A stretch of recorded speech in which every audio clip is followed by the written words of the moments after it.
Hello friends, welcome to physio vibes. तो आज का जो हमारा टॉपिक है दैट इज सेल ऑर्गेनली। ठीक है।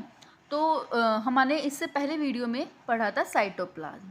ठीक है, साइटोप्लाज्म। साइटोप्लाज्म के दो कंपोनेंट्स हमने पढ़े थे। First one is cytosol and the other one is cell organelle. Cytoplasm के हमने टू कंपोनेंट्स पढ़े थे, साइटोसोल एंड सेल ऑर्गेनली। जो साइटोसोल था उसको हमने उसी वीडियो में कवर किया था। तो आज की वीडियो में हम देंगे जो है लेंगे साइटोप्लाज्म का सेकेंड कंपोनेंट। ठीक है, लेट्स स्टार्ट अवर वीडियो। तो अब हम देखते हैं कि सेल ऑर्गेनली होता क्या है। ठीक है, सेल ऑर्गेनली क्या होता है, इनको हम बोल सकते हैं कि जो सेल ऑर्गेनली होते हैं वो है parts of the cell. Parts of the cell.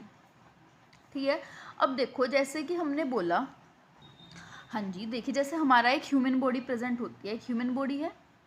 ठीक है, कोई भी ह्यूमन बॉडी है, उसके अंदर काफ़ी सारे पार्ट्स होते हैं, जैसे स्टमक हो गया। ठीक है, या फिर हमारा लीवर, हार्ट। तो इस तरीके से हमारी ह्यूमन बॉडी के अंदर काफ़ी सारे पार्ट्स प्रेजेंट होते हैं। अब जितने भी पार्ट्स हैं और भी ज़्यादा होते हैं, तो जितने भी पार्ट जो होते हैं उनका अलग अलग फंक्शन होता है। तो इसी तरीके से जो हमारा सेल होता है उसके अंदर भी काफ़ी सारे पार्ट्स प्रेजेंट होते हैं और उन्हीं सभी पार्ट्स का अलग अलग फंक्शन होता है। तो आज हम उन्हीं पार्ट्स को थोड़ा डिटेल में पढ़ने वाले हैं। ठीक है, अब हम जैसे कि सेल ऑर्गेनली है, उसके अंदर जो पार्ट्स हैं उनको भी दो दो पार्ट्स में, या फिर बोल सकते हैं कि उनको दो पार्ट्स में डिवाइड कर दिया है। ठीक है, अब उनको कैसे डिवाइड किया है, ये हमारा, ये देखिए, ये हमारा सेल ऑर्गेनली था, इसको हमने टू पार्ट्स में डिवाइड किया है, मेम्ब्रेनस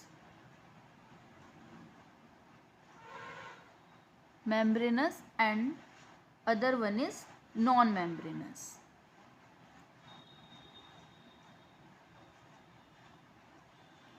मेम्ब्रेनस और नॉन मेम्ब्रेनस का क्या मतलब है कि अगर किसी पार्ट में मेम्ब्रेन प्रेजेंट होती है, यानी कि उसकी आउटर कवरिंग बोल सकते हैं, या फिर वो किसी चीज़ में कवर है, उसके ऊपर मेम्ब्रेन प्रेजेंट है, वो होगी हमारी मेम्ब्रेनस सेल ऑर्गेनली। और जो पार्ट के पास नहीं प्रेजेंट होता है वो हमारे आ जाएंगे नॉन मेम्ब्रेनस में।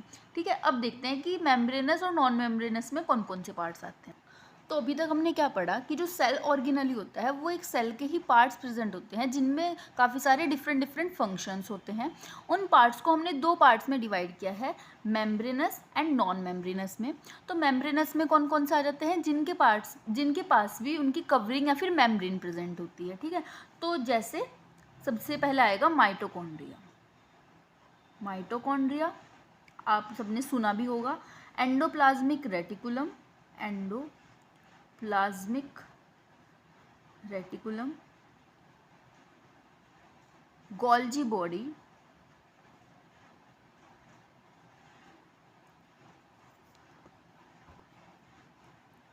लाइजोसोम्स,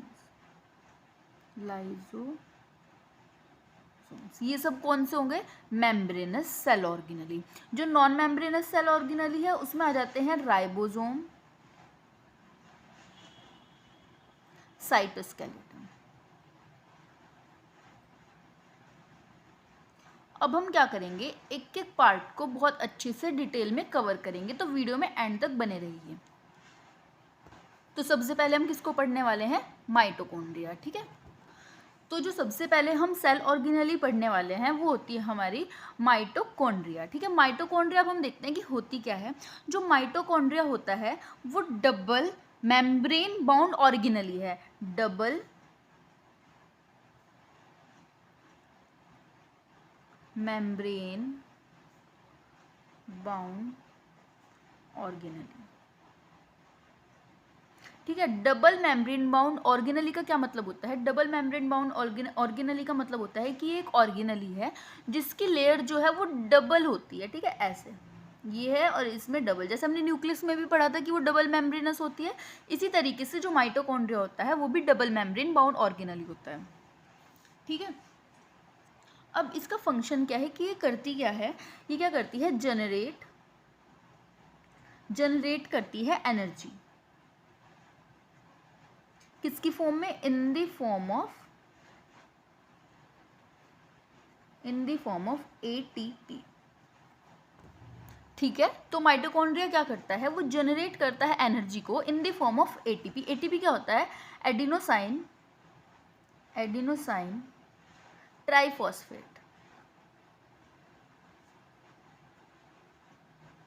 ठीक है, ये एटीपी होता है। एटीपी की फुल फॉर्म क्या हुई, एडिनोसाइन ट्राइफॉस्फेट की फॉर्म में ये एनर्जी को फॉर्म करता है। ठीक है, अब देखते हैं कि ये एनर्जी बनाता कहाँ से है, कहाँ से जनरेट करता है। ये क्या करता है, ये कन्वर्ट करता है एनर्जी को,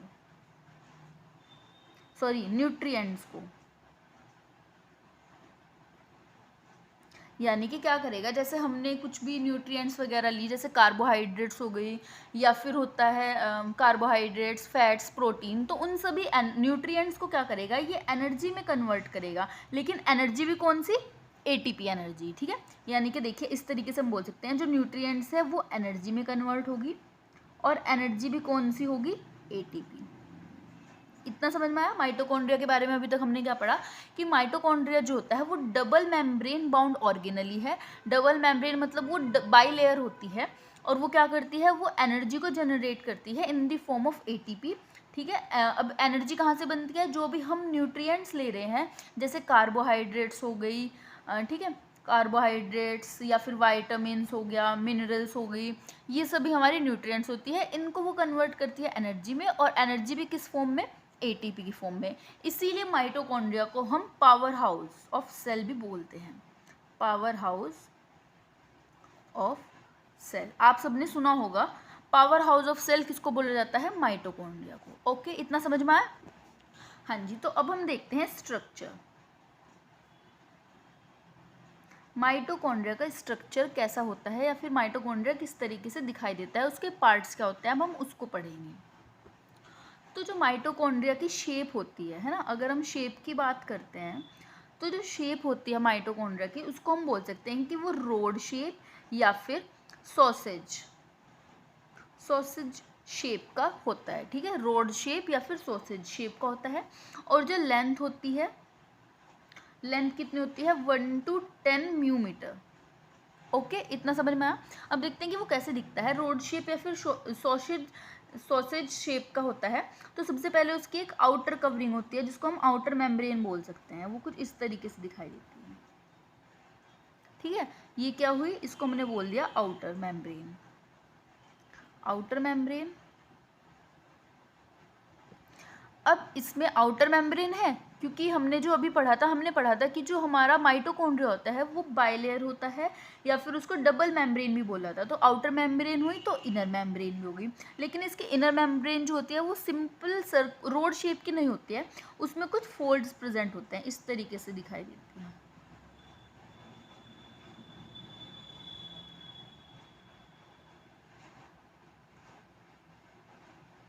ठीक है, इस तरीके से जो होता है हमारा माइटोकॉन्ड्रिया दिखाई देता है। इस तरीके से, कुछ ज़्यादा अच्छे से तो नहीं बनाया बट फिर भी थोड़ा आप समझ सकते हैं। तो ये जो मेम्ब्रेन है इसको हम बोल देते हैं इनर मेम्ब्रेन, इनर मेम्ब्रेन। ठीक है, अब यहाँ पे जो इनर मेम्ब्रेन और आउटर मेम्ब्रेन के बीच में जो ये स्पेस प्रेजेंट होता है, इसको हम बोलते हैं इंटर मेम्ब्रेन स्पेस। तो अभी तक हमने स्ट्रक्चर में क्या देखा कि हमने अभी पढ़ा था कि जो माइटोकॉन्ड्रिया होता है वो डबल लेयर्ड होता है, डबल मेम्ब्रेन का होता है। तो जो उसकी बाहर वाली लेयर होती है ये वाली, दैट इज आउटर मेम्ब्रेन। जो अंदर की तरफ होती है इनर मेम्ब्रेन। ठीक है, ये सिंपल एक रोड शेप की नहीं होती, इसमें कुछ फोल्ड्स प्रेजेंट होते हैं। तो उस फोल्ड को, जैसे इनमें ये फोल्ड आ गया, ये यहाँ पे फोल्ड है। ठीक है, तो जहाँ पे भी ये फोल्ड हो रहा है तो इसको हम बोलते हैं, क्या बोलेंगे, इसको हम क्रिस्टे, क्रिस्टे, इसको हमने क्रिस्टे बोल लिया। अब जो माइटोकॉन्ड्रिया के अंदर कुछ मटेरियल प्रेजेंट होता है, कुछ फ्लूइड फिल्ड होगा, तो अंदर का जितना भी इसका यहाँ पे प्रेजेंट होता है उन सभी मटेरियल को या फिर उस सब्सटेंस को या फिर इस स्पेस को हमने क्या बोल दिया, मैट्रिक्स। ओके, तो हमने क्या देखा कि जो स्ट्रक्चर है माइटोकॉन्ड्रिया का वो रोड या फिर सॉसेज शेप का होता है, जिसकी लेंथ 1 to 10 न्यूमीटर होती है। ठीक है, इसकी एक आउटर लेयर होती है जिसको हमने आउटर मेम्ब्रेन बोला है। इसकी एक इनर लेयर होती है जिसको हमने इनर मेम्ब्रेन बोला है, क्योंकि ये डबल मेम्ब्रेन स्ट्रक्चर है। और इसके बीच में जो स्पेस प्रेजेंट होता है उसको हमने इंटर मेम्ब्रेन स्पेस बोल दिया। और जो इनर मेम्ब्रेन में जो फोल्ड्स प्रेजेंट होते हैं उनको हमने क्या बोल दिया, क्रिस्टे। और जो अंदर यानी कि जो इनर मेम्ब्रेन के अंदर वाला जो स्पेस है या फिर वहाँ पे जितना भी मटेरियल प्रेजेंट होता है उनको हमने क्या बोल दिया, मैट्रिक्स। ओके, ठीक है। तो अब हम इसके फंक्शंस देखते हैं कि माइटोकॉन्ड्रिया के फंक्शंस क्या होते हैं। फंक्शंस तो सबसे इम्पोर्टेंट और फर्स्ट फंक्शन जो होता है दैट इज प्रोड्यूसिंग। क्या प्रोड्यूस करता है, सबको पता है, एनर्जी। ठीक है, एनर्जी प्रोड्यूस करता है, किस फॉर्म में करता है, मैंने अभी बताया था, एटीपी की फॉर्म में। ठीक है, नेक्स्ट इसका क्या होगा, ये स्टोर करता है कैल्शियम को। Okay, next one is cell death भी कराता है। सेल डेथ भी जहाँ पर ज़रूरत होती है वहाँ पे भी करा देता है। किसकी प्रेजेंट में, साइटोक्रोम सी की प्रेजेंट में। साइटोक्रोम सी की प्रेजेंट में सेल डेथ कराता है। ठीक है, और क्या करता है, हीट प्रोड्यूस भी करता है, हीट प्रोडक्शन। इतना ही था माइटोकॉन्ड्रिया के बारे में। अब मैं आपको एक बार स्टार्टिंग से बता देती हूँ कि अभी तक हमने माइटोकॉन्ड्रिया में क्या क्या पढ़ा है। बहुत इजी वे में बताती हूँ कि माइटोकॉन्ड्रिया क्या है। एक डबल मेम्ब्रेन स्ट्रक्चर है जिसमें 2 मेम्ब्रेन प्रेजेंट होती है। ये क्या करता है, इसका सबसे इंपॉर्टेंट फंक्शन है वो एनर्जी फॉर्म करता है एटीपी की फॉर्म में। ठीक है, और कहाँ से एनर्जी लेता है वो, कहाँ से कन्वर्ट करता है, न्यूट्रिएंट से कन्वर्ट करता है एनर्जी को, और जो कि किस फॉर्म में, एटीपी की फॉर्म में। इसीलिए हम इसको पावर हाउस ऑफ सेल भी बोलते हैं। देन उसके बाद हमने देखा स्ट्रक्चर माइटोकॉन्ड्रिया का, जो कि हमने बताया कि जो उसकी शेप होती है वो रोड और सॉसेज शेप की होती है। लेंथ इसकी 1 to 10 न्यूमीटर प्रेजेंट होती है। हमने बताया अभी कि वो क्या होता है, डबल मेम्ब्रेन स्ट्रक्चर है। तो उसकी फर्स्ट मेम्ब्रेन जो आउटर मेम्ब्रेन है उसको हमने आउटर मेम्ब्रेन बोल दिया। फिर उसके अंदर एक इनर मेम्ब्रेन होती है जो कि सिंपल एक लाइन में नहीं होती है, उनको उसमें फोल्ड्स प्रेजेंट होती है। ठीक है, इनर मेम्ब्रेन के अंदर जो फोल्ड्स होते हैं उनको हमने क्रिस्टे बोल दिया। अब इनर मेम्ब्रेन और आउटर मेम्ब्रेन के बीच में जो स्पेस प्रेजेंट होता है, ये स्पेस, इसको हमने इंटर मेम्ब्रेन स्पेस बोला। और साथ ही साथ इसमें जो मटेरियल प्रेजेंट होता है इनर मेम्ब्रेन के बीच में, तो उसको हमने बोल दिया मैट्रिक्स। अब फंक्शंस अगर हम देखते हैं तो फंक्शन में क्या होगा, प्रोड्यूस करता है एनर्जी को, कैल्शियम स्टोर करता है, सेल डेथ कराता है, साइटोक्रोम सी की प्रेजेंट में, एंड हीट प्रोडक्शन। इतना अभी तक हमने क्या कवर किया, माइटोकॉन्ड्रिया। ठीक है, अब नेक्स्ट जो टॉपिक होने वाला है एंडोप्लाज्मिक रेटिकुलम।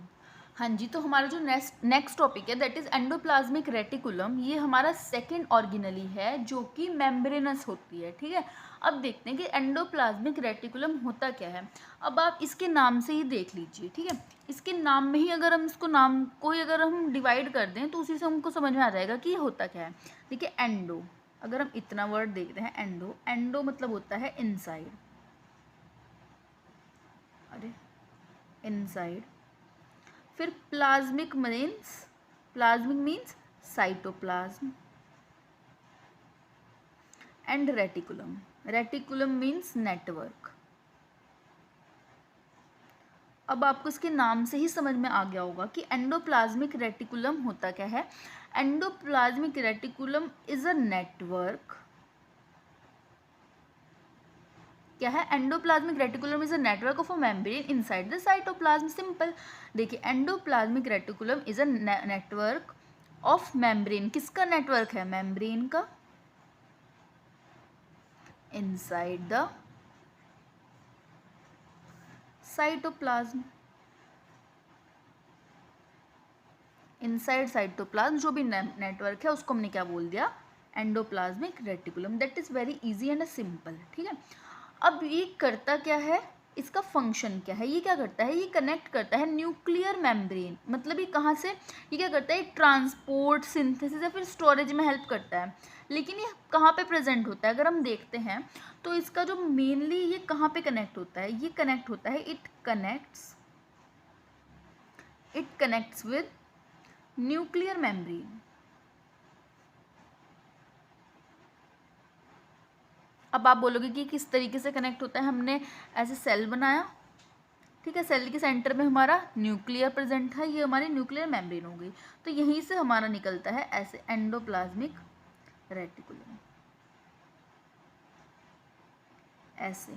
तो ये हमारा क्या होगा, एंडोप्लाज्मिक रेटिकुलम। कहाँ से कनेक्ट है, न्यूक्लियर मेम्ब्रेन में। ये क्या हेल्प करता है, helps in transport and synthesis and storage also.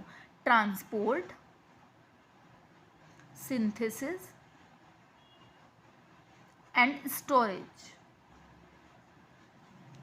मैं आपको एक बार इसका इंट्रोडक्शन दोबारा से एक्सप्लेन कर देती हूँ। देखो, एंडोप्लाज्मिक रेटिकुलम इनसाइड साइटोप्लाज्म होता है और एक नेटवर्क होता है, यानी कि endoplasmic reticulum is a network of a membrane inside the cytoplasm, very easy. It connects with nuclear membrane, यानी कि ये न्यूक्लियर मेम्ब्रेन से कनेक्ट रहता है। हेल्प इन ट्रांसपोर्ट एंड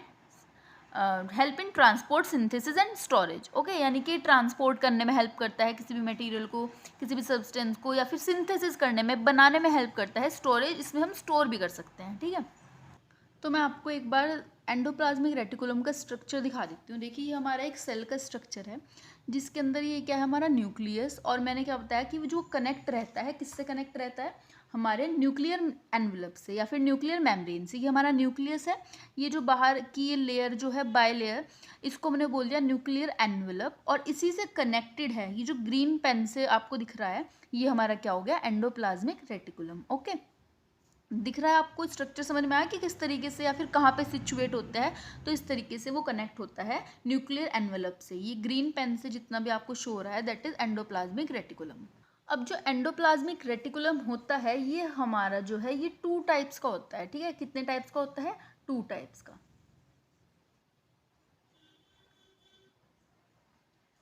एक हमारा होता है rough endoplasmic reticulum, and the other one is smooth endoplasmic reticulum। Smooth endoplasmic reticulum. Endoplasmic reticulum जो है वो 2 टाइप्स का होता है, rough endoplasmic reticulum and the smooth endoplasmic reticulum. अब इनमें क्या डिफरेंस है या फिर क्या है, वो हम यहीं पे पढ़ने वाले हैं। ठीक है, तो देखिए, जो हमारा रफ एंडोप्लाज्मिक रेटिकुलम होता है, इसमें प्रेजेंट होता है राइबोसोम्स, या फिर हम बोल सकते हैं कि इस पे अटैच होता है राइबोसोम्स। ठीक है, राइबोसोम अटैच होता है। राइबोसोम को भी अभी हम पढ़ने वाले हैं आगे, तो वीडियो को एंड तक देखें। तो इसी के लिए इसमें हमने बताया कि राइबोसोम जो होता है वो रफ एंडोप्लाज्मिक रेटिकुलम से अटैच होता है। ठीक है, और जो स्मूथ एंडोप्लाज्मिक रेटिकुलम है, इस पे नो राइबोसोम्स, यानी कि इस पे राइबोसोम्स प्रेजेंट नहीं होते हैं, राइबोसोम्स प्रेजेंट नहीं होते हैं। इसीलिए, क्योंकि इस पे ये हमारा नॉर्मली एंडोप्लाज्मिक रेटिकुलम जो था, कुछ इस तरीके से दिखाई दे रहा था, ऐसा था, है ना। तो उस पर अगर राइबोसोम अटैच होंगे तो ये थोड़ा रफ सा दिख रहा है ना, इसका लुक वाइज इसको हमने रफली बोल दिया, थोड़ा रफ है, तो इसीलिए हमने इसको क्या बोल दिया, रफ। और अगर इस पे ये चीज़ नहीं प्रेजेंट है तो ये हमारा कैसा दिखाई देगा, स्मूथ। इसी वजह से that is the reason why we called is rough endoplasmic reticulum and the smooth endoplasmic reticulum. Okay, अब देखते हैं इनमें और क्या। अब देखिए, यहाँ पे राइबोसोम अटैच है, तो यहाँ पे क्या हो रहा होगा, प्रोटीन सिंथेसिस होती है, प्रोटीन सिंथेसिस। और इधर राइबोसोम अटैच नहीं है, तो इस वाले में क्या होगा, लिपिड या फिर स्टीरॉयड्स बोल सकते हैं, उनका सिंथेसिस होता है। ठीक है, सॉरी। तो राइबोसोम अटैच होता है, that is rough endoplasmic reticulum. जहाँ पे राइबोसोम अटैच नहीं होगा वो हमारा क्या है, smooth endoplasmic reticulum. Rough endoplasmic reticulum में प्रोटीन सिंथेसिस होता है, और स्मूथ वाले में क्या होता है, लिपिड और स्टीरॉइड्स सिंथेसिस होते हैं। ठीक है, अब इसमें क्या होगा, अब रफ एंडोप्लाज्मिक रेटिकुलम का और क्या फंक्शन है कि यहाँ पे जो होता है फोल्डिंग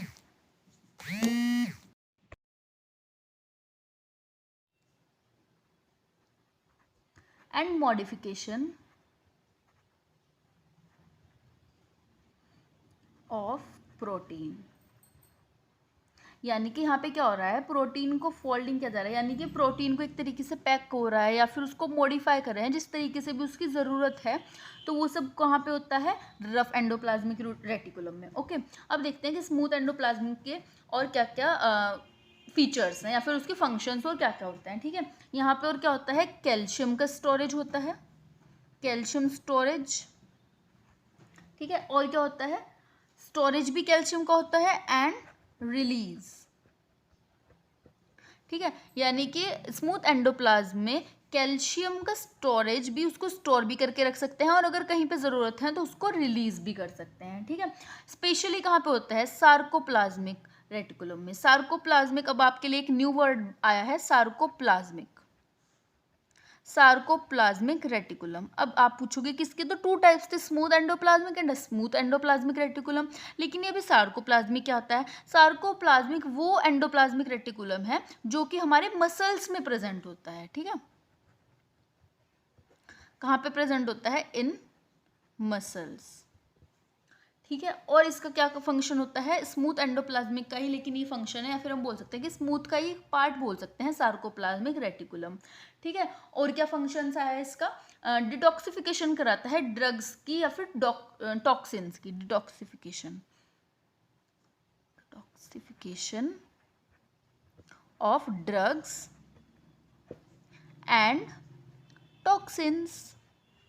तो अभी तक हमने क्या पढ़ा, एंडोप्लाज्मिक रेटिकुलम के टू टाइप्स थे, rough endoplasmic reticulum and the smooth endoplasmic reticulum. अब हमने इनके फंक्शंस पढ़े कि इनका क्या, इनमें क्या डिफरेंस है, ये कैसे एक दूसरे से अलग है। तो सबसे पहले तो ये है कि इस पर राइबोसोम अटैच होता है जो कि स्मूथ में नहीं होता है। ठीक है, और ये क्या सिंथेसिस करता है, ये प्रोटीन सिंथेसिस करता है, ये लिपिड एंड स्टीरॉयड सिंथेसिस करता है। इसमें प्रोटीन की फोल्डिंग एंड मॉडिफिकेशंस होती है, और इधर क्या होता है, कैल्शियम का स्टोरेज और रिलीज होता है। कहाँ पे होता है, सार्कोप्लाज्मिक रेटिकुलम में, जो कहाँ पे प्रेजेंट होता है, मसल्स में। और लास्ट फंक्शन जो स्मूथ एंडोप्लाज्मिक रेटिकुलम का था, दैट इज कि detoxification of drugs and toxins. तो अब हम देखते हैं एंडोप्लाज्मिक रेटिकुलम का स्ट्रक्चर। ठीक है, स्ट्रक्चर में क्या होगा, देखिए हमने जैसे बताया था कि इसमें न्यूक्लियस से अटैच रहता है, न्यूक्लियर एनवेलप से। ठीक है, ऐसे अटैच रहता है, ये देखिए यहाँ पे ये न्यूक्लियर एनवेलप है तो उसी से अटैच है। अब जिसके ऊपर राइबोसोम्स अटैच हैं उनको हमने बोल दिया रफ एंडोप्लाज्मिक रेटिकुलम, और जिसके ऊपर नहीं है वो हमारे हैं स्मूथ एंडोप्लाज्मिक रेटिकुलम। ठीक है, ये हमें समझ में आ गया इतना। ठीक है, अब हम देखते हैं इसके अंदर एक पार्ट होता है सिस्टर्ना। ठीक है, क्या होता है, सिस्टर्ना। तो सिस्टर्ना क्या होता है कि जो भी एंडोप्लाज्मिक रेटिकुलम फ्लैट होंगे, कुछ इस तरीके से फ्लैट होंगे, उनमें कोई भी फोल्ड नहीं आएगा, तो उनके हमने बोल दिया सिस्टर्ना। ठीक है, वो यहाँ पे भी प्रेजेंट हो सकते हैं कुछ इस तरीके से, बस वो ऐसे अटैच रहेंगे।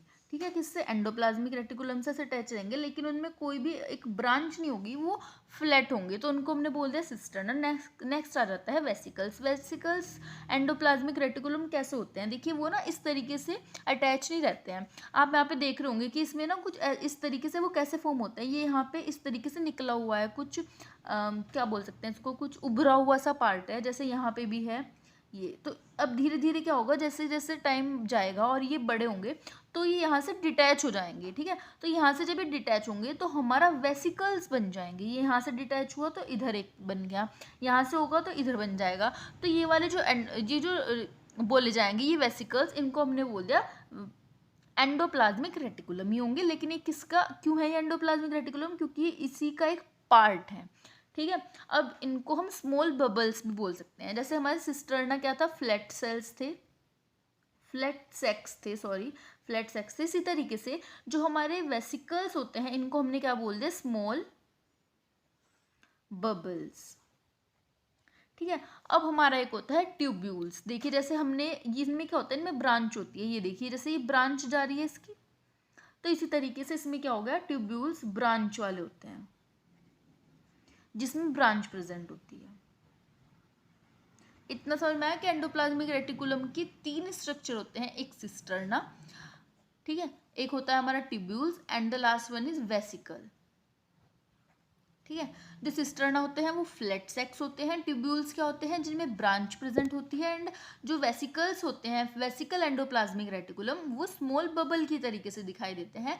वो बबल्स कहाँ से आते हैं या फिर वो स्मॉल पार्टिकल कहाँ से आता है, वो एंडोप्लाज्मिक रेटिकुलम से ही डिटैच हुआ एक पार्ट होता है, इसीलिए हमने उसको वेसिकल नाम दिया है। ठीक है, अब अगर हम फंक्शन की बात करते हैं, एंडोप्लाज्मिक रेटिकुलम के फंक्शंस की बात करते हैं, तो एक बहुत अच्छा तरीका बता देती हूँ मैं आपको, एक बहुत अच्छा वे जिससे आपको बहुत इजीली लर्न हो जाएगा।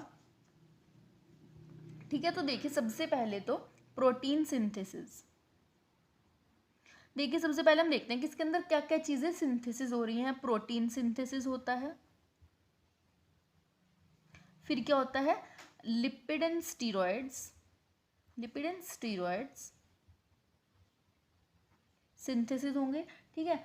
इतना हुआ। अब देखिए प्रोटीन सिंथेसिस कहाँ पे हो रहा था, अभी हमने थोड़ा पहले पढ़ा, वो हो रहा था रफ एंडोप्लाज्मिक रेटिकुलम में। लिपिड एंड स्टीरॉयड कहाँ पे हो रहा था, स्मूथ एंडोप्लाज्मिक रेटिकुलम में हो रहा था, ठीक है। फिर हमने क्या पढ़ा था, डिटॉक्सिफिकेशन भी हमने पढ़ी, ये भी इसका एक फंक्शन है, डिटॉक्सिफिकेशन।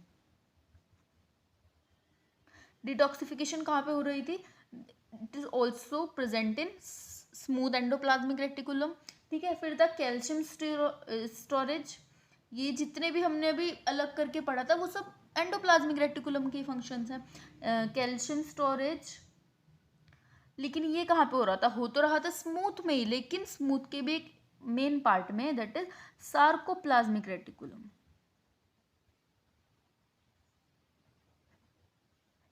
सार्कोप्लाज्मिक रेटिकुलम, ठीक है। और इसमें कुछ ट्रांसपोर्ट एंड ऑर्गेनेलीज भी होता है, ठीक है, ट्रांसपोर्ट भी होता है ऑर्गेनेलीज को, ट्रांसपोर्ट, ठीक है। तो ये था हमारा एंडोप्लाज्मिक रेटिकुलम। अब हमारा जो नेक्स्ट ऑर्गेनेली है वो है गोल्जी बॉडी, या फिर उसको हम गोल्जी एपरेटस भी बोल सकते हैं, ठीक है। तो अब हम उसको डिटेलिंग करेंगे। हाँ जी, तो अब हमारा नेक्स्ट जो ऑर्गेनेली है वो है हमारी गोल्जी बॉडी, ठीक है। ये एक थर्ड ऑर्गेनेली है जिसको हम बहुत अच्छे से कवर करेंगे। इसमें हमने क्या देखा है कि ये भी मेम्ब्रेनस होती है, ठीक है। अब गोल्जी बॉडी को और नामों से जाना जाता है जो आपने सुना होगा, जैसे गोल्जी एपरेटस या फिर गोल्जी कॉम्प्लेक्स, ठीक है। अब हम इसको थोड़ा पढ़ते हैं कि गोल्जी बॉडी सबसे पहले डिस्कवर किसने की, सबसे पहले हम ये देखते हैं। तो इसकी जो डिस्कवरी की थी, डिस्कवर्ड बाय किसने की थी, कैमिला गोल्जी ने, इसीलिए इसका नाम क्या पड़ा था, गोल्जी बॉडी या फिर गोल्जी एपरेटस, ठीक है। अब कब की थी, 1898 में कैमिला गोल्जी ने इसकी डिस्कवरी की, गोल्जी बॉडी की, ठीक है। अब इसका फंक्शन क्या होता है, अगर इसका मेन फंक्शन अगर हम देखते हैं तो ये कुछ काम करता है लाइक पोस्ट ऑफिस। अब आप लोग कुछ बच्चे पोस्ट ऑफिस से थोड़ा कम जानते होंगे, आज के टाइम में पोस्ट ऑफिस विलुप्त होता जा रहा है, बंद होता जा रहा है। तो पोस्ट ऑफिस क्या करता है, पोस्ट ऑफिस पे हम कुछ भी अपना पार्सल देते हैं, वो वहाँ पे उसकी पैकेजिंग करता है और उसको उसके सही जगह पर पहुँचा देता है या फिर डिस्ट्रीब्यूट करता है, ठीक है। इसी तरीके से जो हमारा गोल्जी बॉडी है उसका फंक्शन भी यही है, पोस्ट ऑफिस की तरह, ठीक है। वो क्या करता है, वो किसी भी सब्सटेंस को पैकेजिंग करता है, किसी भी सब्सटेंस की, और क्या करता है, and distribution, packaging and distribution, centre of the cell, ठीक है। तो ये फंक्शन किसका हो गया, गोल्जी बॉडी, इसीलिए हमने इसको क्या नाम दिया, पोस्ट ऑफिस, ठीक है। जैसे हमने माइटोकॉन्ड्रिया का क्या नाम दिया था, power house of the cell, इसी तरीके से गोल्जी बॉडी क्या है, पोस्ट ऑफिस ऑफ सेल, ठीक है। इतना समझ में आया आपको कि गोल्जी बॉडी है क्या और उसका फंक्शन क्या है। वो भी एक स्ट्रक्चर है, हमारी एक पार्ट है सेल का, जो कि कैमिली गोल्जी ने डिस्कवर किया था 1898 में। और वो क्या करता है, वो पोस्ट ऑफिस की तरह वर्क करता है। वो किसी भी मॉलिक्यूल को पैकेजिंग करेगा और उसको डिस्ट्रीब्यूट करेगा सेल के सेंटर में, या फिर सेल के सेंटर से आगे डिस्ट्रीब्यूट करेगा, मतलब उसका काम सिर्फ डिस्ट्रीब्यूशन एंड पैकेजिंग है। अब हम देखते हैं कि इसके स्ट्रक्चर की अगर हम बात करते हैं, अगर हम स्ट्रक्चर की बात करते हैं, किसका स्ट्रक्चर, गोल्जी बॉडी का स्ट्रक्चर की अगर हम बात करते हैं, इसमें सबसे पहला पार्ट आ जाता है सिस्टर्ना, ठीक है। सिस्टर्ना क्या होता है, ये एक फ्लैटेंड होता है। देखिए जैसे हमने अभी एंडोप्लाज्मिक रेटिकुलम में भी पढ़ा था कि वो फ्लैट होता है, इसी तरीके से ये भी made up of flattened membrane bound sac होता है, ठीक है। एक फ्लैट मेम्ब्रेन बाउंड सैक होता है। हाँ, तो हमने अभी तक पढ़ा सिस्टर्ना क्या होता है, वो एक फ्लैटेंड, एक तरीके से फ्लैटेंड मेम्ब्रेन बाउंड सैक होता है, ठीक है। देखिए हमारा जो गोल्जी बॉडी होती है वो कुछ किस तरीके से दिखाई देती है, कुछ इस तरीके से हमारी जो होती है गोल्जी बॉडी दिखाई देती है, ठीक है। इसमें क्या होगा, इसमें कुछ पार्ट जो होगा वो प्रेजेंट होता है एंडोप्लाज्मिक रेटिकुलम की साइड, और कुछ जो होता है वो प्लाज्मा मेम्ब्रेन की साइड। एक एक्सप्लेन करने के लिए मैं आपको बता देती हूँ कि देखिए जैसे इस साइड हमारा क्या है, न्यूक्लियस या फिर एंडोप्लाज्मिक रेटिकुलम प्रेजेंट है इस तरफ, ठीक है, इस तरीके से ऐसे प्रेजेंट होता है, ठीक है। और इस साइड हमारा क्या है, इस साइड हमारा प्रेजेंट है प्लाज्मा मेम्ब्रेन, ये हमारी प्लाज्मा मेम्ब्रेन प्रेजेंट है, ठीक है। तो जो हमारे इसको भी दो पार्ट में डिवाइड कर दिया है, ठीक है, यानी कि सिस्टर्ना को गोल्जी बॉडी में टू पार्ट्स में डिवाइड किया है। एक है हमारा सिस फेस और एक है हमारा ट्रांस फेज, ठीक है। अब जो सिस फेज और ट्रांस फेज है, इनको कैसे डिफरेंशिएट करेंगे। जो हमारा सिस फेज होता है ये किसकी साइड, इसका ये किसकी साइड ओरिएंट होता है, या फिर ये इसका फेस किस साइड ओरिएंटेड होता है, टुवर्ड्स एंडोप्लाज्मिक रेटिकुलम, ठीक है, ओरिएंटेड टुवर्ड्स एंडोप्लाज्मिक रेटिकुलम, ठीक है। यानी कि इस साइड ये हमारा क्या था, एंडोप्लाज्मिक रेटिकुलम, और ये क्या है हमारी प्लाज्मा मेम्ब्रेन, ठीक है। तो जो हमारे एंडोप्लाज्मिक रेटिकुलम की साइड होगा उनको हमने क्या बोल दिया, सिस, और जो हमारा होता है ओरिएंटेड टुवर्ड्स प्लाज्मा मेम्ब्रेन वो हमारे हो गए ट्रांस फेज, ठीक है, ओरिएंटेड टुवर्ड्स प्लाज्मा मेम्ब्रेन वो हमारे कौन से हो गए, ट्रांसफेज, यानी कि इधर हमारा क्या हो गया, ट्रांसफेज। इतना समझ में आया। हमारा जो गोल्जी बॉडी होती है उनको भी टू फेजेस हो गया, एक प्लाज्मा मेम्ब्रेन की साइड और एक हमारा हो गया एंडोप्लाज्मिक रेटिकुलम की साइड। जो एंडोप्लाज्मिक रेटिकुलम की साइड प्रेजेंट होता है उनको हमने सिस फेज बोल दिया, और जो हमारे प्लाज्मा मेम्ब्रेन की साइड सिचुएट होता है उनको हमने ट्रांस फेज बोल दिया, ठीक है। अब इनके साथ साथ एक और पार्ट प्रेजेंट होता है जिनको हमने बोल दिया है जैसे हमारा सिस्टर्ना प्रेजेंट था, सिस्टर्ना में हमारा एक ट्रांस फेज होता है और एक होता है सिस फेज होता है, ठीक है, सिस फेज प्रेजेंट होता है। अब हमारा एक जो इम्पोर्टेंट आता है that is medial cisterna, that is medial cisterna. अब आप लोग देखेंगे कि मीडियल सिस्टर्ना क्या होता है। अब जो ट्रांस और सिस के मीडियल यानी कि बीच में आएगा, बिटवीन ट्रांस एंड सिस, वो क्या हो गया हमारा, जैसे ये ट्रांस है और ये हमारा हो गया सिस, तो इनके बीच में जो आता है दिस वन, ये हमारा हो गया मीडियल सिस्टर्ना। समझ में आया आपको स्ट्रक्चर किस तरीके से होता है। एक जो प्लाज्मा मेम्ब्रेन की साइड होगा उसको हमने बोल दिया ट्रांस फेज, और जो हमारा प्रेजेंट होता है एंडोप्लाज्मिक रेटिकुलम की साइड उसको हमने बोल दिया है सिस फेज, ठीक है। और इसके इन दोनों के बीच में जो गोल्जी बॉडी प्रेजेंट होती है उसको हमने बोल दिया मीडियल सिस्टर्ना, ठीक है। ये हमारे गोल्जी बॉडी का कुछ स्ट्रक्चर होता है। अब जो हमारे सिस ओरिएंटेड फेस होती है ये क्या करते हैं, क्योंकि एंडोप्लाज्मिक रेटिकुलम की साइड है तो ये रिसीव करेंगे, क्या रिसीव करेंगे, प्रोटीन, रिसीव प्रोटीन। क्यों, क्योंकि इस पर एंडोप्लाज्मिक रेटिकुलम के ऊपर क्या प्रेजेंट होता है, क्या सिचुएट होता है, अटैच क्या रहता है, राइबोसोम। तो राइबोसोम क्या करते हैं, प्रोटीन सिंथेसिस करते हैं। इसी तरीके से एंडोप्लाज्मिक रेटिकुलम भी प्रोटीन सिंथेसिस करता है। तो जो सिस फेज वाले होते हैं वो प्रोटीन को क्या करते हैं, रिसीव करते हैं, ठीक है। लिपिड्स को भी करते हैं, क्योंकि सिर्फ एंडोप्लाज्मिक रेटिकुलम सिर्फ और सिर्फ प्रोटीन सिंथेसिस नहीं करता है, वो उसमें जो स्मूथ एंडोप्लाज्मिक है वो लिपिड एंड स्टीरॉइड्स भी सिंथेसिस करते हैं। इसीलिए वो क्या करता है, प्रोटीन को रिसीव करता है, लिपिड्स को करता है, या फिर स्टीरॉइड्स हम बोल सकते हैं। अब जो ट्रांस फेज होता है ये क्या करता है, ये करता है डिस्पैच करता है प्रोसेस्ड मॉलिक्यूल को, ठीक है। जो ट्रांस फेज होता है वो डिस्पैच करता है किस चीज़ को, प्रोसेस्ड मॉलिक्यूल को। तो अब हम देखते हैं गोल्जी बॉडी के फंक्शंस। तो इसमें सबसे पहले जो फंक्शंस आ जाता है दैट इज़ प्रोटीन मॉडिफिकेशन। ये करता है प्रोटीन को मॉडिफाई करता है, उसकी सॉर्टिंग करता है, यानी कि प्रोटीन जिस तरीके से हमको नीड होती है उस तरीके से उसको मॉडिफाई करेगा। देन उसको सॉर्टिंग करेगा, यानी कि हमें जिस तरीके की प्रोटीन चाहिए उसको लेगा, या फिर मतलब उसको छंटनी बोल सकते हैं कि छांटना, ठीक है। और फिर उसकी पैकेजिंग करेगा। ऐसे इसी तरीके से वो लिपिड मेटाबॉलिज्म कराता है, लाइसोसोम फॉर्म करता है। तो ये सब किसके फंक्शंस हो गए हैं, हमारे गोल्जी बॉडी के, ठीक है। तो ये सिंपल से कुछ फंक्शंस होते हैं। एक मैं आपको बता देती हूँ कि अगर आपको सिस और ट्रांस का फंक्शन नहीं अच्छे से लर्न हो रहा है तो ध्यान रखना कि जो सिस करता है वो क्या करता है, वो रिसीव करता है, रिसीवर बोल सकते हैं, ठीक है। और जो ट्रांस है वो क्या करेगा, वो शिप करेगा, शिप्स यानी कि वो हमारे जो भी प्रोटीन या लिपिड्स है उनको आगे ट्रांसफ़र करता है, दैट इज़ शिप, ठीक है। शिपिंग का काम कौन करेगा, ट्रांस, और जो सिस है वो रिसीव करेगा। तो ये थे हमारे कुछ फंक्शंस गोल्जी बॉडी के। अब जो नेक्स्ट हमारा आने वाला है दैट इज़ लाइसोसोम। जो नेक्स्ट हमारा ऑर्गेनली है, अब हम इसको पढ़ेंगे लाइसोसोम को। हाँ जी फ्रेंड्स, तो हमारा जो नेक्स्ट टॉपिक है लाइसोसोम, ये नेक्स्ट ऑर्गेनेली है जो कि मेम्ब्रेनस होती है, ठीक है।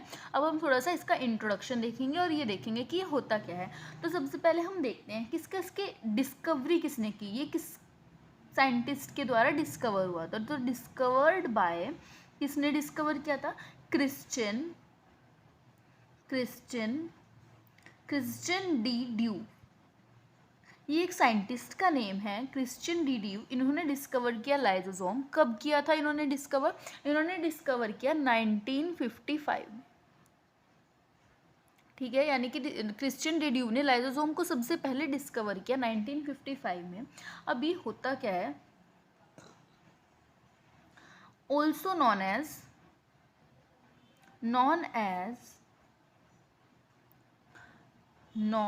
as suicidal bag।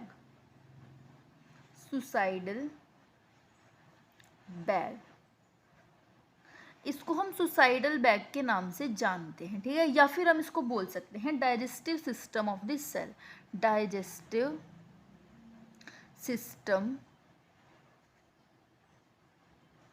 Of the cell. अब हम देखते हैं कि इनको हमने दो नाम दिए, एक तो सुसाइडल बैग या फिर हमने इसको बोल दिया डाइजेस्टिव सिस्टम ऑफ सेल। अब हमने इसको ये सब क्यों बोला, क्योंकि जो लाइसोसोम होता है इसका क्या फंक्शन है, इसका फंक्शन होता है कि क्या करता है, ये डाइजेस्ट कराता है जितना भी हमारे कुछ भी गार्बेज वगैरह या कुछ भी डेड सेल्स होते हैं तो उसको अपने अंदर ले लेता है, ठीक है।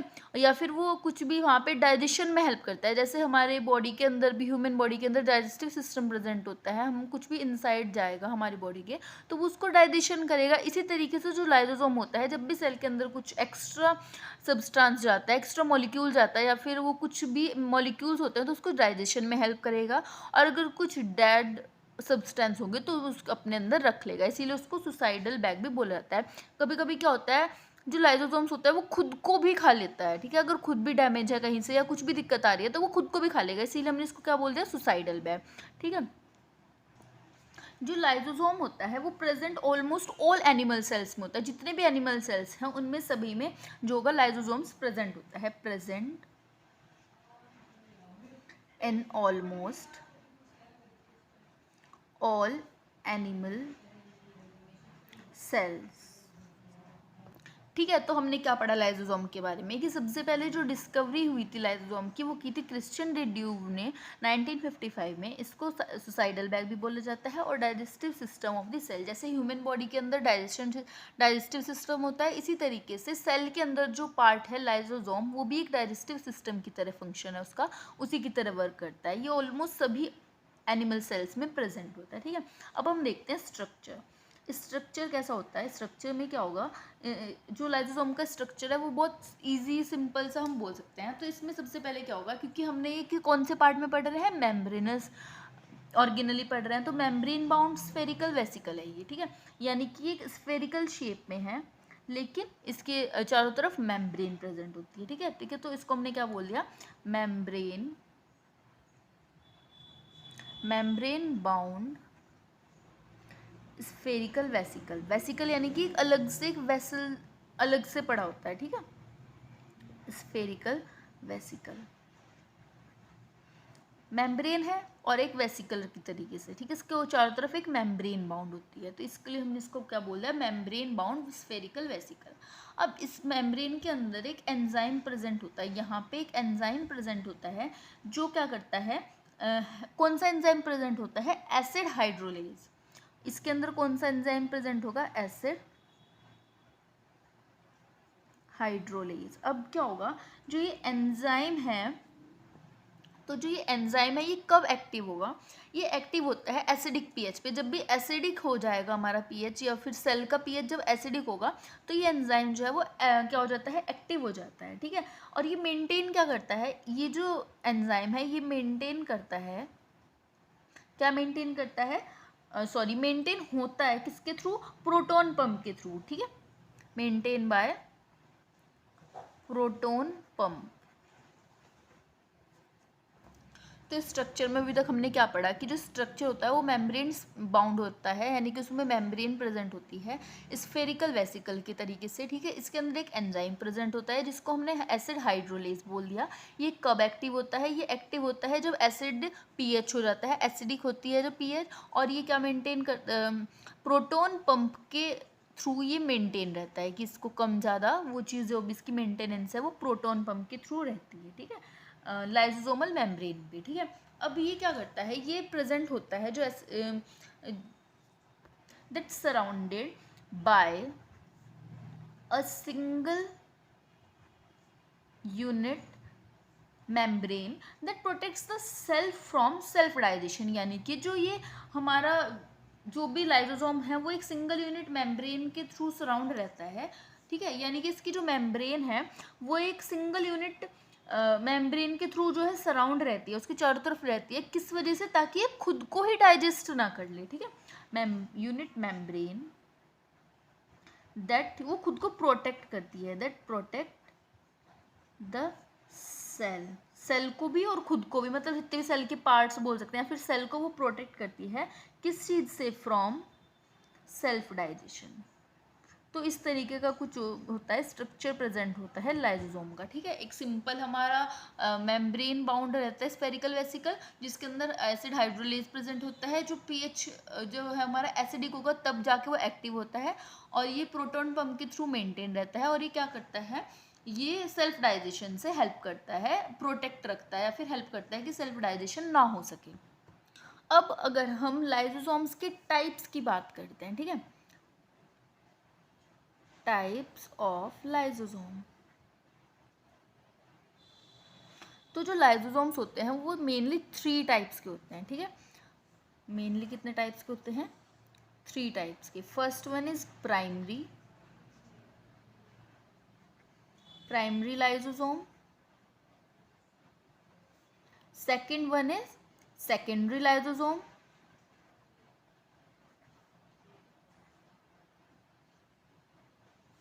and the last autophagic vacuoles.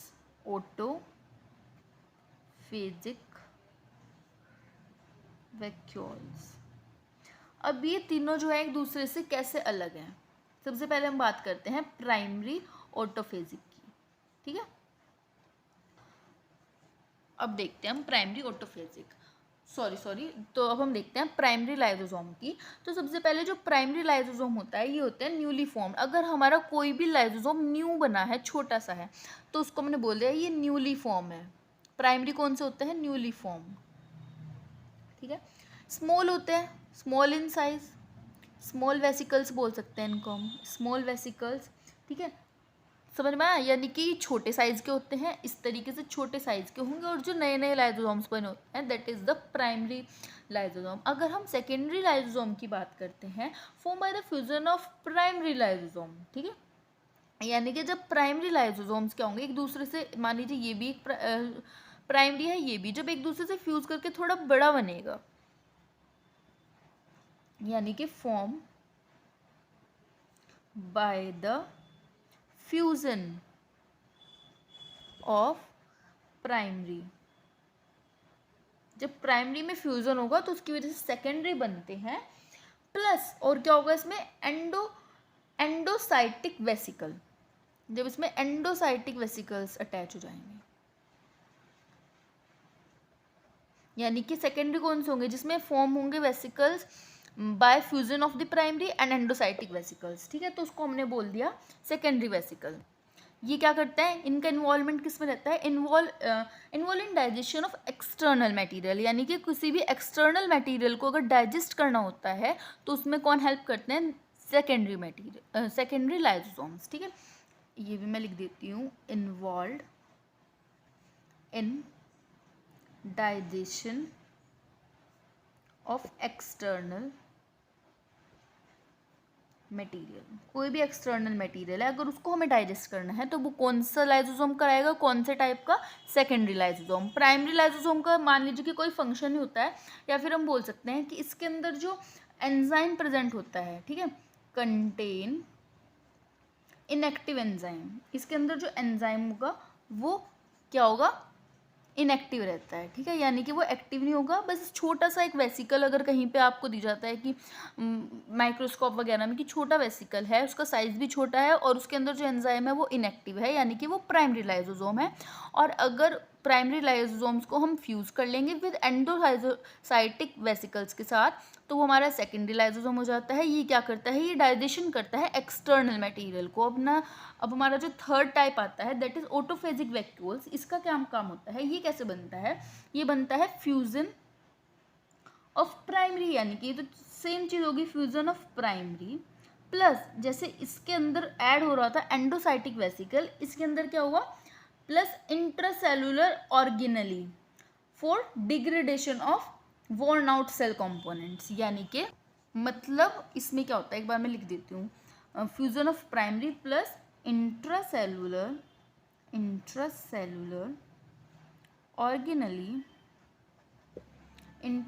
Organelle for degradation of worn out cell components. तो क्या मतलब हुआ इसका, देखिए मैं आपको एक बार स्टार्टिंग से अगर मैं समझाऊं तो सबसे पहले हमारा आ जाता है प्राइमरी लाइसोसोम। 3 टाइप्स के लाइसोसोम्स प्रेजेंट होते हैं। First one is primary lysosome, then secondary lysosome and the last one is autophagic vacuoles. जो प्राइमरी लाइसोसोम होता है वो क्या करता है, वो न्यूली फॉर्म है और स्मॉल वेसिकल्स होते हैं, छोटे छोटे वेसिकल्स अगर प्रेजेंट होते हैं, ठीक है। इनके अंदर जो एंजाइम्स होता है वो इनएक्टिव होता है, ठीक है। अब ये हमारा फर्स्ट हो गया, फर्स्ट टाइप हो गया। Second is secondary lysosome. ये क्या करता है, ये फ्यूजन, जब प्राइमरी लाइसोसोम एक दूसरे से फ्यूज करेंगे विद एंडोसाइटिक वेसिकल्स, ठीक है, इनका क्या फंक्शन हुआ, ये क्या करेंगे, ये जो भी सेल के एक्सटर्नल मटेरियल है उसको डाइजेस्ट करेंगे। कुछ भी गलत आपको या कुछ भी डैमेज पार्ट दिख रहा है अगर सेल के बाहर, तो ये उसको डाइजेस्ट करेंगे, ठीक है। Now third one is autophagic vacuole. ये क्या करता है, ये फ्यूजन प्राइमरी तो है ही, यानी कि फ्यूजन ऑफ प्राइमरी सेल्स, या जब फ्यूजन ऑफ प्राइमरी लाइसोसोम हो जाएगा तो उसके साथ क्या होगा, इनका क्या फंक्शन होता है, ये क्या करते हैं, ये सेल के इंट्रासेलुलर, यानी कि सेल के अगर अंदर ही कुछ वॉर्न आउट है या कुछ भी सेल का कंपोनेंट ही डैमेज हो गया है, वॉर्न आउट मतलब फट गया या फिर डैमेज हो गया है, तो ये उसको डाइजेस्ट करेंगे, उसको डिग्रेड करेंगे, ठीक है, डिग्रेडेशन ऑफ। तो इस तरीके से हमारे लाइसोसोम्स का टाइप्स हमने डिवाइड किए हैं, primary lysosome, secondary lysosome and autophagic. Primary new form, छोटे छोटे, सेकेंडरी और वैक्यूल्स, ऑटोफेजिक वैक्यूल्स, इनका थोड़ा फंक्शन रहता है। जो सेकेंडरी हो गया वो हमारे एक्सटर्नल मटेरियल को डाइजेस्ट करेंगे, और जो ऑटोफेजिक वैक्यूल्स हैं वो हमारे इंट्रासेलुलर ऑर्गेनेलीज को डिग्रेड करेंगे, जो क्या हो जाते हैं, वॉर्न आउट और वॉर्न आउट हो जाते हैं, ठीक है। जो भी हमारा सेल का कंपोनेंट्स है वो वॉर्न आउट हो जाता है, तो उसको हमने क्या कर दिया, डिग्रेड कर दिया। अब अगर हम बात करते हैं फंक्शंस ऑफ लाइसोसोम, ठीक है, फंक्शंस की लाइसोसोम्स के काम क्या है, कैसे वो वर्क करता है या फिर वो क्या क्या करता है, ठीक है। अब हम देखते हैं फंक्शंस ऑफ लाइसोसोम। तो सबसे पहला जो फंक्शन आता है that is intracellular digestion of macromolecules, ठीक है। सबसे पहले हमारा क्या आ जाएगा, इंट्रासेलुलर डाइजेशन ऑफ मैक्रोमोलिक्यूल्स। अगर हमारे सेल के अंदर कुछ भी मैक्रोमोलिक्यूल्स है जिसका कोई काम नहीं है या फिर फालतू में ऐसे ही घूम रहा है हमारे सेल के अंदर पे, तो क्या करेगा, लाइसोसोम उसको डाइजेस्ट कर लेगा सेल के अंदर वाले पार्ट को, ठीक है। नाउ सेकंड फंक्शन इसका हो जाता है ऑटोफेजी। ऑटोफेजी किसको बोलते हैं, ऑटोफेजी क्या होता है, ऑटो मतलब खुद से, फेजी मतलब फैगोसाइटिक, खुद को ही खा लेना, ठीक है। ऑटो मतलब खुद और फेजी मतलब फैगोसाइट, खुद ही डैमेज पार्ट को खा लेना। तो ये क्या करता है, अगर हमारे सेल के अंदर कुछ भी ओल्ड, पुराना है ना, कोई भी डाइजेशन ऑफ, लिख देती हूँ मैं एक बार, डाइजेशन ऑफ ओल्ड, यानी कि अगर कोई पुराना पार्ट है, कोई पुराना सब्सटेंस है या कोई मॉलिक्यूल प्रेजेंट होता है हमारे सेल के अंदर ओल्ड, जो कि नहीं अच्छे से फंक्शन कर पा रहा है, तो ये उसको भी डाइजेस्ट कर लेता है, ठीक है, लाइसोसोम। और क्या करता है, अगर कोई हमारा पुराना नहीं है, ओल्ड नहीं है, बट डैमेज है, ठीक है, तो डैमेज ऑर्गेनली को भी क्या करेगा, ये डाइजेस्ट कर लेता है, लाइसोसोम्स, ठीक है। तो ये भी इसका एक फंक्शन हुआ। क्या अभी तक हमने क्या फंक्शन पढ़े, that is intracellular digestion of macromolecule. Cell के अंदर ही अगर कुछ मैक्रोमोलिक्यूल्स है उसको भी डाइजेस्ट कर लेता है, कुछ ओल्ड या फिर डैमेज ऑर्गेनली है तो उनको भी डाइजेस्ट कर लेगा, जिसको हमने क्या बोल दिया, ऑटोफेजी। और क्या करता है, ऑटोलाइसिस।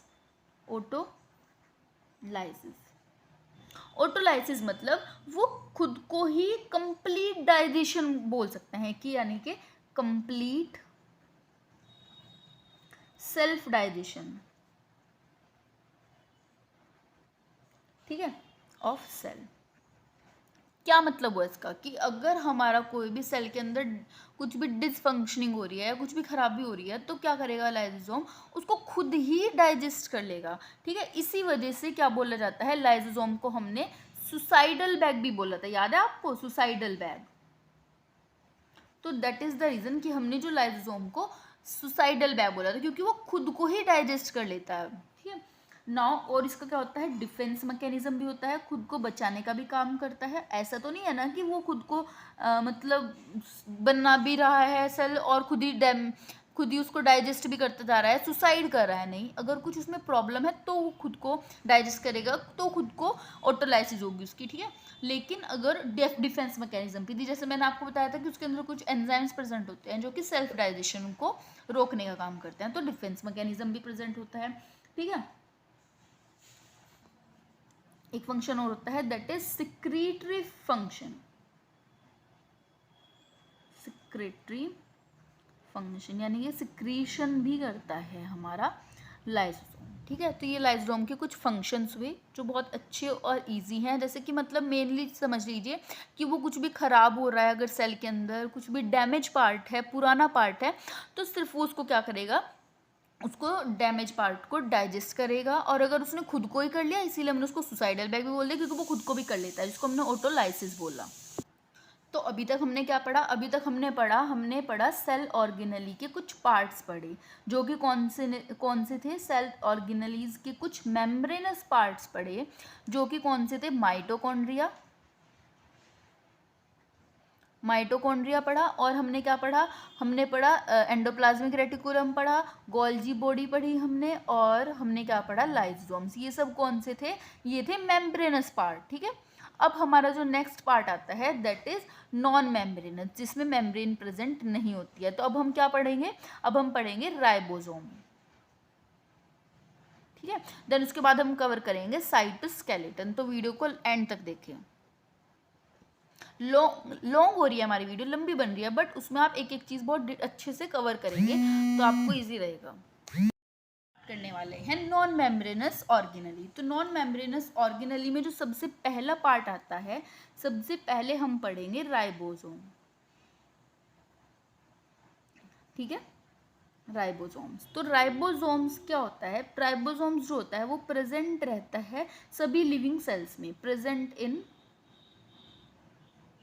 ऑल लिविंग सेल्स, जितने भी लिविंग सेल्स हैं उन सभी में राइबोसोम्स जो है प्रेजेंट रहता है, ठीक है। इनको हम किस नाम से जानते हैं, इनको हम जाना जाता है नॉन एज प्रोटीन फैक्ट्री। भाई हमने इसको प्रोटीन फैक्ट्री क्यों बोला, क्योंकि इसके अंदर प्रोटीन फॉर्म होते हैं, ठीक है, protein factory of the cell.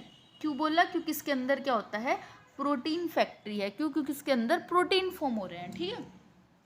अब देखते हैं इसका स्ट्रक्चर। सिंपल इतना समझ में आया कि राइबोसोम्स जो है वो सभी लिविंग ऑर्गेनिज्म में प्रेजेंट रहता है, और इसको प्रोटीन फैक्ट्री भी बोलते हैं। क्यों बोलते हैं, क्योंकि इसके अंदर प्रोटीन फॉर्म होता है। अब इसका स्ट्रक्चर किस तरीके से दिखता है, ये दिखाई कैसा देता है, अब हम उसको देखते हैं, ठीक है। स्ट्रक्चर, तो स्ट्रक्चर इसका होता है, ये नॉन मेम्ब्रेनस ऑर्गेनल है, यानी कि इसकी कोई मेम्ब्रेन प्रेजेंट नहीं होती है, ठीक है। और इसके अंदर क्या बनाई देता है, इसके अंदर हमको राइबोसोमल आरएनए, मतलब राइबोसोमल आरएनए मिलता है, आरआरएनए भी बोल सकते हैं इसको हम, ठीक है। प्लस इसके अंदर प्रोटीन, ये दो चीज़ इसके अंदर फॉर्म होती है, ठीक है। नॉन मेम्ब्रेनस है, नॉन मेम्ब्रेनस, ठीक है। यानी कि जो हमारा राइबोसोम्स है वो नॉन मेम्ब्रेनस है, उसकी कोई मेम्ब्रेन नहीं है, इसीलिए हमने पहले ही पढ़ लिया था, ठीक है। तो ये क्या फॉर्म करता है, ये राइबोसोमल आरएनए फॉर्म करता है, इसको हम आरआरएनए भी बोलते हैं, और साथ ही प्रोटीन सिंथेसिस करता है, ठीक है। अब हमने इसके अंदर दो सब यूनिट्स इसकी पढ़ते हैं। इसकी एक होती है लार्ज सब यूनिट, इसकी 2 यूनिट्स होती हैं, ठीक है। 2 यूनिट्स जो होती है राइबोसोम्स के अंदर प्रेजेंट होती हैं, 2 यूनिट्स।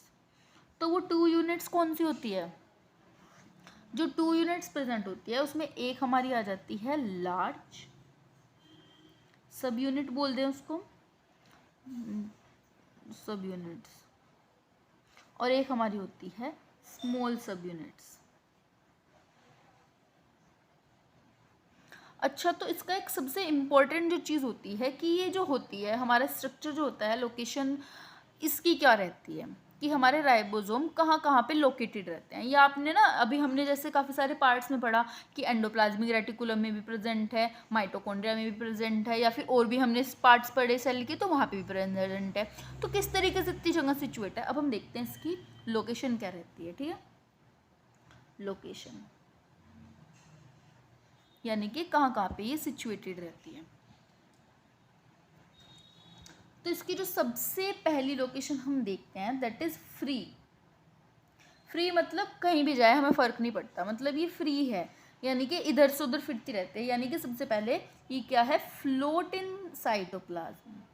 यानी कि साइटोप्लाज्म जो हमने पढ़ा था कि सेल के अंदर एक फ्लूइड प्रेजेंट है, तो वहाँ पे वो तैरती रहती है। जैसे ये हमारा सेल है, ये हमारी होती है न्यूक्लियस, तो यहाँ पे कहीं पे भी प्रेजेंट होती है। ये हमारा साइटोसोल था जो हमने फ्लूइड पढ़ा था, जेली लाइक, तो वहाँ पे भी कहीं पे भी ये मान लीजिए यहाँ पे राइबोसोम प्रेजेंट है, यहाँ पे है, तो कहीं पे भी यहाँ पे फ्लोट करती रहती है। ठीक है, जिसका फंक्शन क्या होता है, ये इंट्रासेलुलर प्रोटीन फॉर्म करती है। कौन सी, फ्री राइबोसोम्स जो होती हैं, फ्री राइबोसोम्स। ठीक है, एक लोकेशन क्या हुई, साइटोप्लाज्म के अंदर। अब दूसरी क्या हुई, बाउंड। बाउंड मतलब बंधी हुई रहती है, यानी कि किसी चीज़ से अटैच होगी।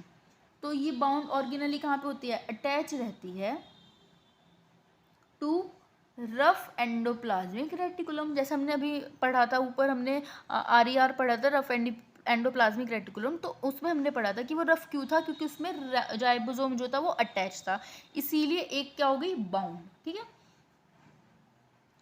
और कहाँ पे मिलती है, also found in mitochondria. Mitochondria में भी राइबोसोम्स जो होती है प्रेजेंट होती है, माइटोकॉन्ड्रिया। ठीक है, और कहाँ पे होती है, क्लोरोप्लास्ट में भी प्रेजेंट होती है। ठीक है, एंड क्लोरोप्लास्ट। समझ में आया इतना राइबोसोम्स। देखिए मैं आपको एक बार स्टार्टिंग से बता देती हूँ। राइबोसोम्स जो होता है वो सभी लिविंग सेल्स में प्रेजेंट होता है। इसको प्रोटीन फैक्ट्री बोलते हैं क्योंकि उसका जो मेन फंक्शन होता है वो प्रोटीन सिंथेसिस होता है। इसके स्ट्रक्चर क्या है, ये नॉन मेम्ब्रेनस है, इसकी कोई मेम्ब्रेन नहीं है। ये क्या क्या फॉर्म करता है, ये राइबोसोमल RNA सिंथेसिस करेगा, प्रोटीन सिंथेसिस करेगा। इसकी दो सब यूनिट्स प्रेजेंट होती है, एक लार्ज सब यूनिट एंड स्मॉल सब यूनिट्स। इसकी लोकेशन ये 3 तरीके से लोकेट रहता है। एक तो हमारा फ्री रहेगा जो साइटोप्लाज्म में फ्लोट करता रहेगा, एक हमारा बाउंड राइबोसोम होता है जो RER में अटैच रहता है, और वो माइटोकॉन्ड्रिया और क्लोरोप्लास्ट में भी प्रेजेंट रहता है। अगर हम बात करते हैं इसके फंक्शन की, अगर हम इसके फंक्शन की बात करते हैं, फंक्शन की अगर हम बात करते हैं तो इसका सबसे मेन सबसे इम्पोर्टेंट फंक्शन जो रहता है that is protein synthesis. Protein synthesis, ठीक है, सबसे इम्पोर्टेंट फंक्शन जो है प्रोटीन सिंथेसिस। और क्या करता है ये ट्रांसलेशन भी करता है जेनेटिक कोड को। ठीक है, ट्रांसलेशन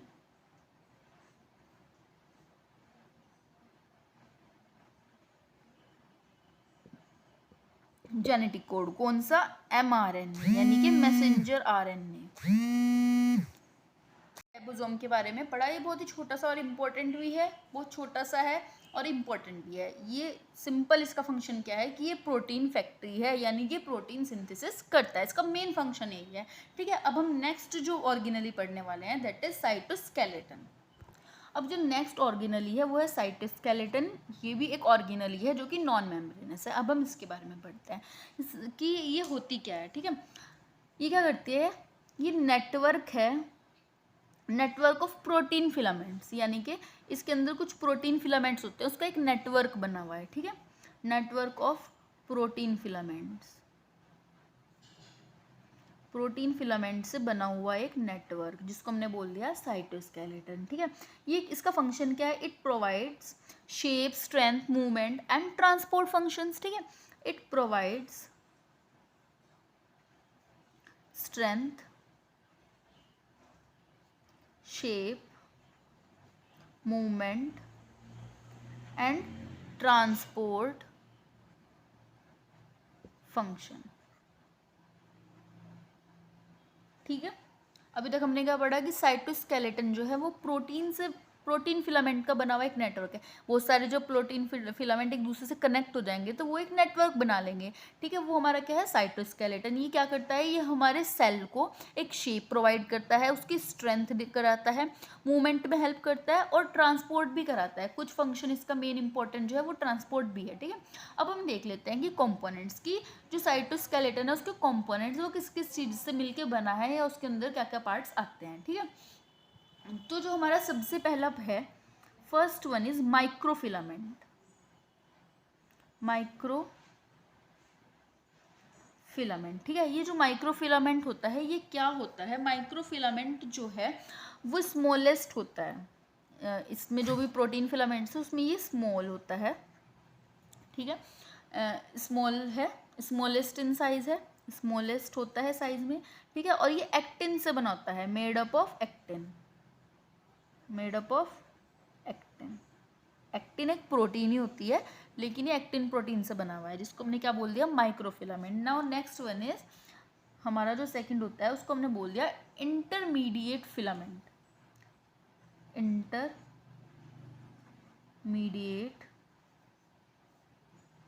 फिलामेंट, ठीक है। इंटरमीडिएट फिलामेंट अब क्या होता है, जो हमारा माइक्रोफिलामेंट था वो स्मॉलेस्ट साइज का था, इसी तरीके से जो इंटरमीडिएट फिलामेंट है वो होता है हमारा मीडियम साइज का। ठीक है, मीडियम साइज का होता है, ये स्मॉलेस्ट साइज का था, ये मीडियम साइज का है। ठीक है, ये किससे बना होता है, ये भी प्रोटीन से बना होता है, made up of protein. But कौन सी प्रोटीन, जैसे कैरेटिन या फिर डेस्मिन। ठीक है, तो इस तरीके की प्रोटीन से जब मिलके हमारा फिलामेंट बनेगा मीडियम साइज का, उसको हमने बोले इंटरमीडिएट फिलामेंट। ठीक है, एक हमारा प्रोटीन और होता है, एक और कंपोनेंट होता है, उसको हमने बोल दिया माइक्रोट्यूब्यूल।